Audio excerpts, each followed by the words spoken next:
The traditional instrument is featured on Irish coins, the presidential seal, the Irish passport, and the Irish coat of arms. Scholars have found that the Irish harp's popularity with the Irish people dates back to the 1500s.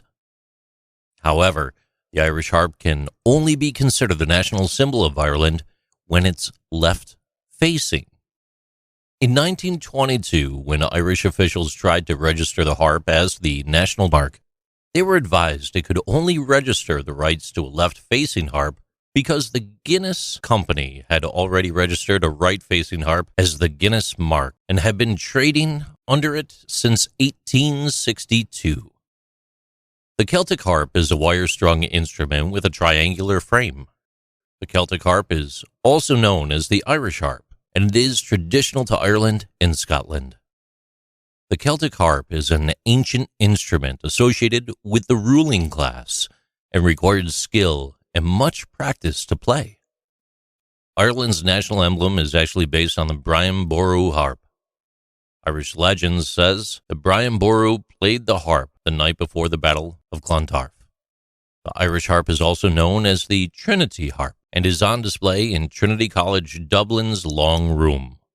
It's the beautiful, dramatic old library of Trinity College that holds a collection of 200,000 of the oldest books with the gorgeous barrel ceiling used in numerous movie scenes. The Brian Boru Harp has been displayed in Trinity College for over 200 years.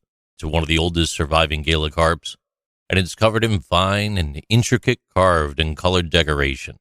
It's dated to the 14th or 15th century, and along with the Queen Mary harp and the Lamont harp, are the oldest of three surviving medieval harps from the region.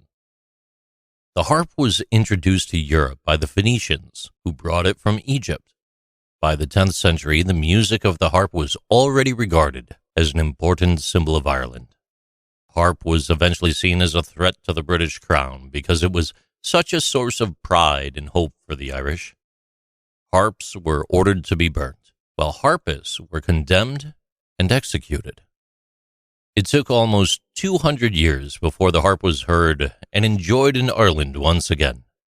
A festival was set up in 1792 as a way to bring back the lost Irish tradition. 10 harpists attended, and the event was documented by the young organist Edward Bunting. It was through his transcripts that the succeeding generations learned about the existence of the traditional Celtic harp music. Europeans tend to use wire in the construction of their harps, while the Celtic nations preferred a gut-string harp.